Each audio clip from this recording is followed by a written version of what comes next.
Assalamualaikum warahmatullahi wabarakatuh. Kembali lagi saya di sini Muhammad Fadli. Sekarang saya akan sedikit mengomentari ataupun memberikan pandangan saya tentang salah satu cuplikan di film The Da Vinci Code, film karya Dan Brown ini.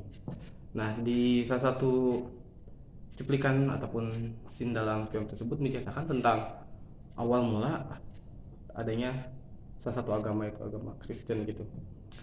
Karena di Roma dulu ada seorang raja atau kaisar, Konstantin namanya.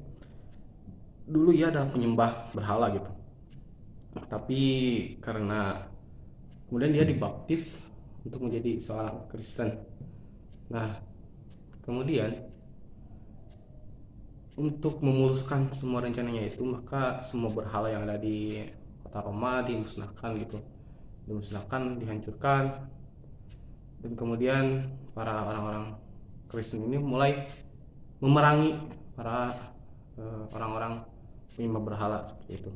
Nah, kaitannya apa dengan hal tersebut? Ada kaitan juga dengan politik itu, di mana kekuatan politik juga ada gitu.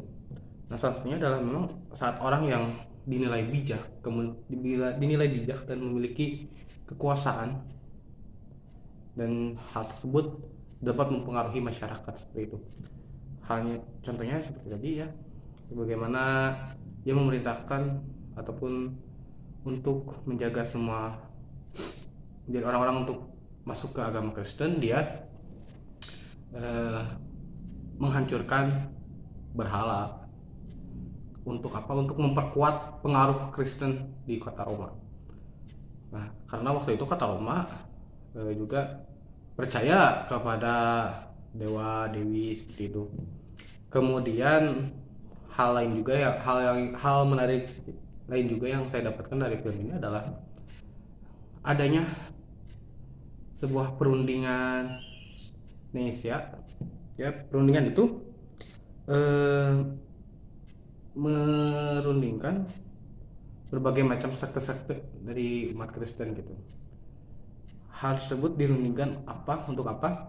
Untuk menyatukan sekte-sekte Kristen menjadi satu Kristen saja, atau agama Kristen yang dipercaya gitu. Kemudian gini, pendapat saya, kok kenapa hal tersebut harus dilakukan gitu kan?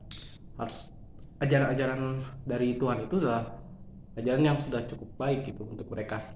Di perundingan Nisea ini, Nisea ini para pendeta ataupun pemuka agama orang-orang Kristen itu dikumpulkan. Kemudian mereka apa ya, berdiskusi dan memilih mana saja ajaran-ajaran yang dianggap pantas dan relevan untuk mereka gitu.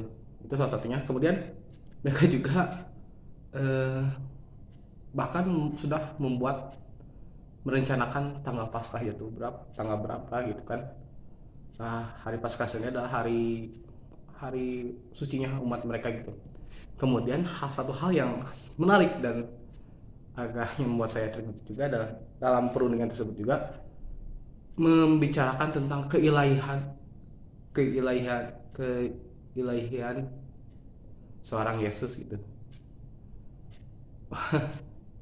Kenapa hal tersebut mereka rundingkan gitu? Apakah mereka benar-benar yakin ataupun mereka benar-benar tidak yakin gitu terhadap Tuhan mereka, ya Yesus?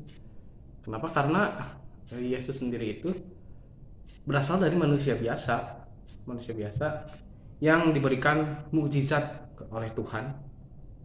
Nah, seperti itu. Bahkan dalam satu simpul tersebut juga mengatakan bahwa Yesus itu bukan anak Tuhan, bahkan bukan keponakan Tuhan. Jadi dia itu adalah seorang manusia biasa yang memang diberikan mukjizat ataupun kelebihan oleh Tuhan. Nah, itulah mungkin salah satu kekuatan politik, bahwa memang kekuatan politik bila tidak digunakan dengan baik, maka politik bisa mempengaruhi semuanya gitu, membentuk masyarakat yang akan percaya pada satu hal. Pastikan sebagai seorang umat yang beragama, kita harus yakin dengan apa yang kita imani atau kita percaya gitu.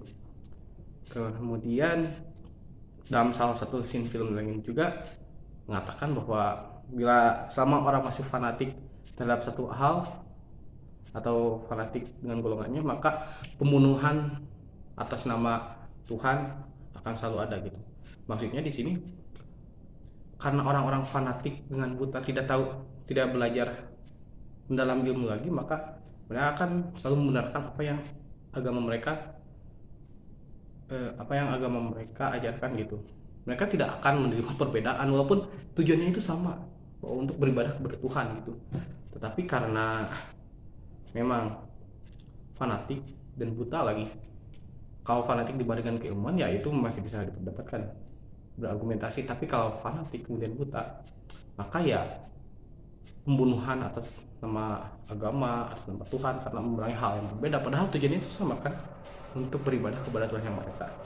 Jadi kesimpulan dari film The Da Vinci Code ini ataupun dari scene film itu adalah bahwa memang setiap kegiatan politik itu akan selalu ada, bahkan kegiatan politik akan mempengaruhi masyarakat untuk apa? Untuk berpikiran dan untuk berpikiran apa yang akan mereka capai itu benar atau tidak. Kemudian keegoisan manusia sendiri dalam berpendapat, apakah karena memang mungkin salah satu alasan mereka memilih-milih Injil itu adalah apa? Karena memang mereka menyangkut-nyangkutkan dengan logika gitu, bahwa ajaran ini benar dapat diterima oleh logika, maka diterima. Kalau misalnya ajaran ini benar namun tidak dapat diterima oleh logika, ya mereka akan tidak akan memilih dan tidak akan mengakui Injil tersebut. Jadi ya intinya politik dapat mempengaruhi masyarakat untuk memilih berbagai macam tujuan yang mereka inginkan. Kemudian kekuatan politik yang paling besar juga dapat mengubah ajaran agama menurut film Da Vinci Code ini. Ya mungkin itu sekian dari saya.